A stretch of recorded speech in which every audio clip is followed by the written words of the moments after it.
Across Tasmania, this is Win News.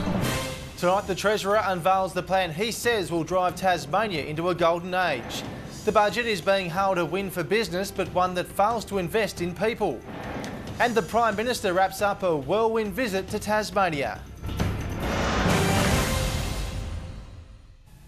Good evening, I'm Brent Costelloe. The state's surge in infrastructure spending is set to continue, with a budget set to take Tasmania to the next level handed down this afternoon.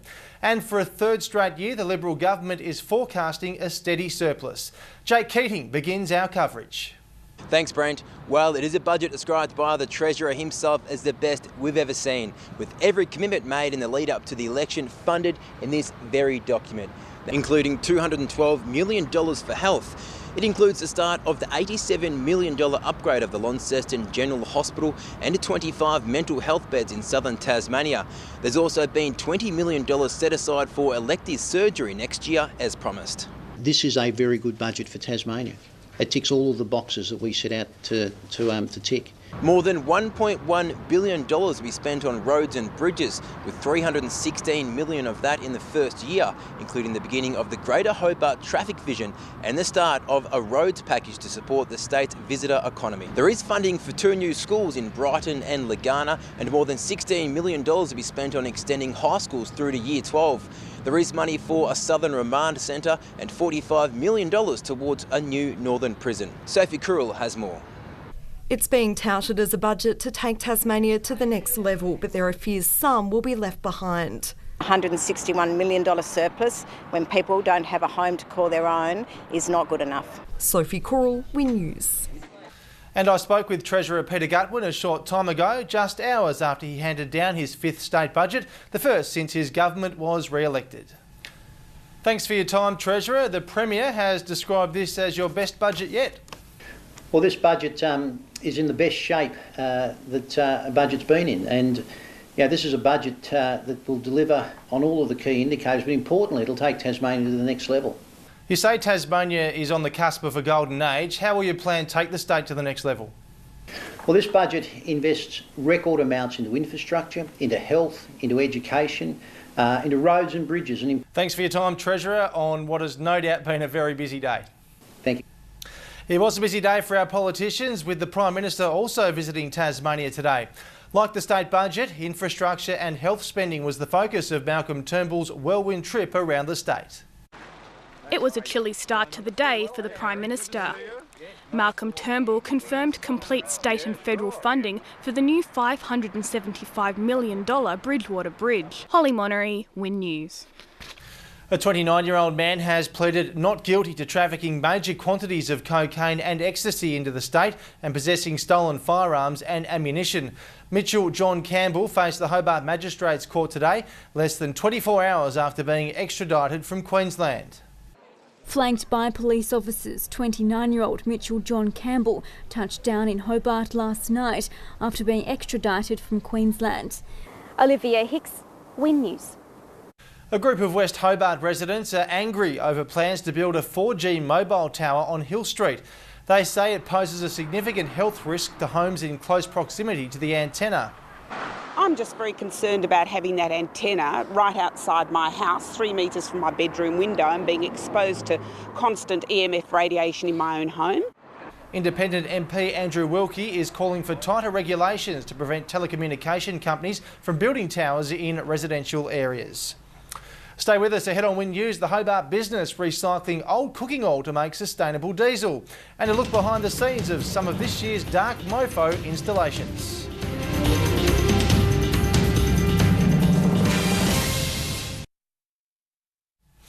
Welcome back. Taking a look at what's making news outside the state now. Prime Minister Malcolm Turnbull has slammed Australia's Defence Forces after our soldiers flew a Nazi flag from a vehicle in Afghanistan.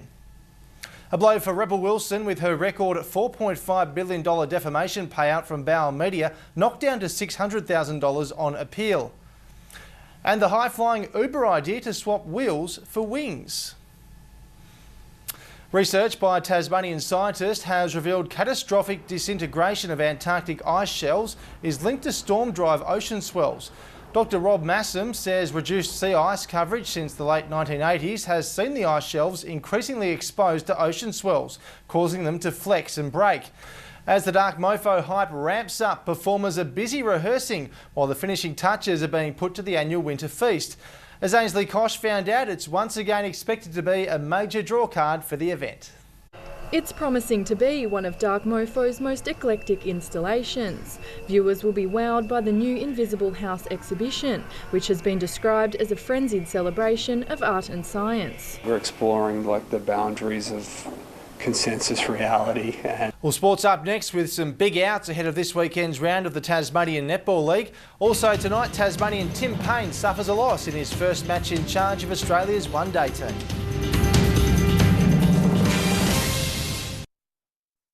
Sport now, and Colin Garland's hopes of playing one more match at North Hobart Oval before the June 30 transfer deadline have been dashed, with the former AFL defender failing a fitness test.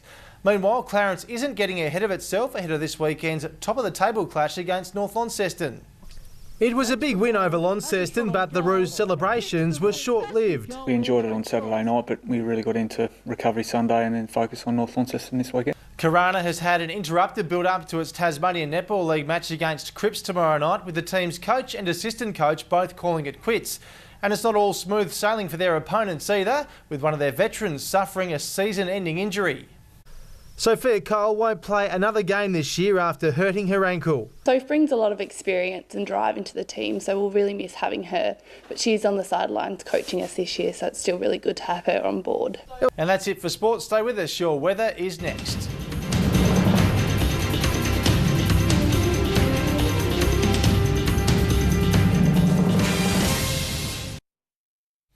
Welcome back. Time for the weather now, and rain for much of the state today. Wet on the Bass Strait Islands, King 13, Flinders 14. In the northwest, Burnie and Devonport reached 13. It was cooler in Launceston with 11. In the east, St Helens got to 12. In the west, Strawn and Queenstown both reached 13, and Hobart had a mostly fine day with 13 degrees. The satellite shows clouds streaming over the north and west of Tasmania. On the water tomorrow, 25 to 35 knot winds in the north with 2.5 metre seas. Northerly winds in the east to 35 knots. Seas could top 4 metres. In the south, 20 to 30 knot winds and 3 metre swells. And in the west, 2 to 3 metre seas and 4 metre swells. There is a severe weather warning for the North Coast and Bass Strait Islands for potentially damaging winds. A minor flood warning is current for the North Esk River, and a flood watch has been issued for the northern river basins. A gale warning is current for northern and eastern coastal waters from Sandy Cape to Wineglass Bay, with a strong wind warning for all remaining coastal waters and a small craft wind alert for the Central Plateau Lakes. A warning to sheep graziers on King Island, the northwest coast, central north, northeast and Midlands forecast districts, and a road weather alert is current for the northern districts. Showers across the state tomorrow. King Island will reach 12 degrees, Flinders 13. In the northwest, a top of 12 for Burnie and Devonport. Launceston should reach 13. Down the east coast, St Helens 13 degrees, Swansea 14. A top of 10 for Oatlands. In the west, showers and 11 degrees for Strawn, 10 for Queenstown, and Hobart will reach 12 after 5 overnight. Interstate tomorrow, showers for Canberra, Melbourne and Adelaide, fine elsewhere. And looking ahead back home, the weekend is looking fine in the northwest with temperatures between 12 and 13 degrees. Launceston has mixed conditions on the way for the next week with top temperatures between 12 and 14 degrees. And in Hobart, showers are forecast over the weekend, fining up on Tuesday. Before we go tonight to our weekly fuel watch.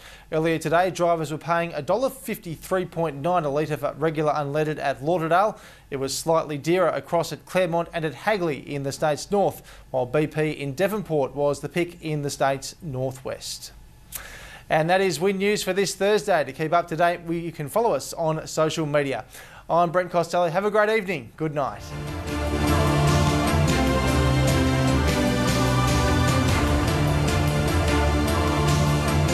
This has been a Win News presentation. Win News, Regional Australia's #1 news source.